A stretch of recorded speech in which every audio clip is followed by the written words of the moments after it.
Hey, what's up, guys? So usually I don't do something like this, but this next champion that's coming up, I believe is actually a top laner from what I've been hearing. So I wanted to watch this trailer with you guys real fast, and as you can tell, my upload schedule is usually 2 days. I didn't want to use or every 2 days. I didn't want to use a 2 day thing for this. I think that'd be really dumb. So you guys just have a quick extra video for you. Let's watch this together, and then I'll kind of do a little breakdown of things that I've been seeing and how I think this will affect Tahm Kench in terms of the matchup. So let's go ahead and watch this, and I'll talk to you after.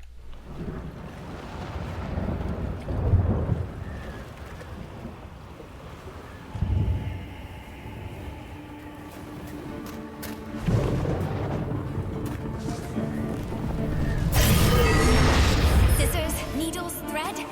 These were my maker's tools. I won't take her gift for granted.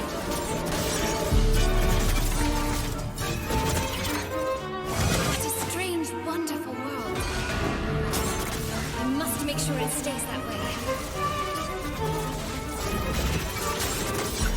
Still can't believe I get to move my hands and feet all on my own.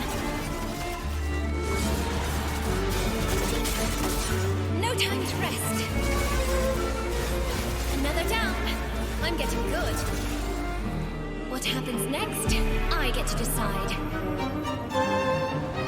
Alright, guys, so from what I can see, the part that makes me the most nervous into Tahm Kench is this ability here where she does a little circle around her. So everyone that has been commenting on these have been having the same opinion. It seems like she stops CC from happening. So Tahm Kench thrives on CC early on, so I feel like I'm really curious to see how the interaction with Tahm Kench will be. If I get my 3 stacks and I use my Q, will it actually stun her, or can she just not be CC'd at all during this time? So, and what type of CC does it affect as well? I don't know the interaction with our W. Can we eat her during that? So that's one thing I'm curious about, because as an example with Kindred ult, you can actually, I don't know if you know this, guys, you can eat Kindred if you get those 3 stacks and spit her out of her circle, because you can carry them for a short amount and kill them that way. So I'm very curious to know how that would work. Clearly being inside the circle does still negates the amount of CC, or just CC in general. Then you have her long range ability, which is, well, let's talk about that real fast before I go into the long range ability. It seems like she also has an attack that is short range. I'm very curious to know what this actually does.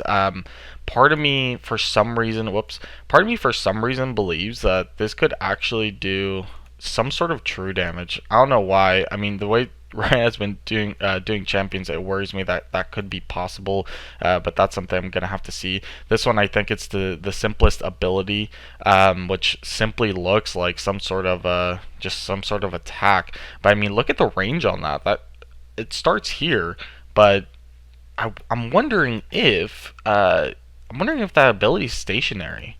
I wonder if you can use it when they're close. Oh, sorry, guys.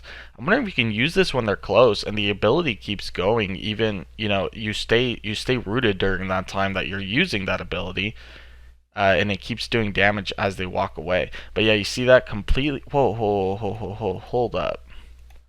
I didn't see that before. Oh, okay, never mind. For a second, I thought that when it went in, it blocked projectiles. For a second, I didn't think that it went through. So it does go through. It, as you can see, it went back, and it didn't even hit her. That's interesting. It didn't. It just went through her. So I'm wondering if my Q would just go through her as well instead of doing anything while she's in that. Look at that. Interesting. Okay. The other ability is her long range ability. As you can tell, it seems like she shoots a needle, shoots 3 needles, and then shoots 5 needles. As far as I know, I don't know what her ultimate is, but this range is ridiculous. I'm also very curious to see if it actually goes through minions as well, or if it's just like a one target ability. But part of me thinks it might go through minions. If it does not go through minions, I'm thinking that it might be kind of like Graves, in the sense that it goes through or it gets stopped when it goes through a champion. But you see how it goes through them, so maybe it does go through other things. So that's gonna be very annoying in the top lane. So in terms of Tahm Kench does struggle a bit more into AP than AD.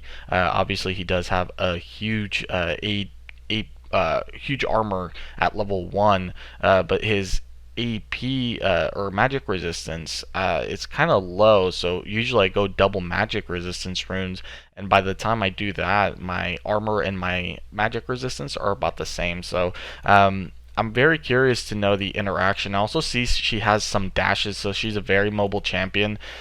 So we're just gonna have to kind of see if she comes out on the PVE.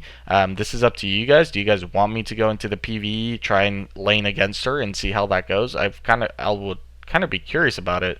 And I mean, like most ride champions early on, they might be broken, so we'll have to wait and see how that goes. But thank you guys so much for watching. I really appreciate you guys. Leave me in the comments what you guys think this champion's going to go up against. And I mentioned it in my last video. I didn't really get a response from you guys, but if there's a build that you guys want me to try, please put it in the comments below so I can start a new series trying your guys' recommendations and builds. Thank you guys so much for watching, and I hope you guys have a great day.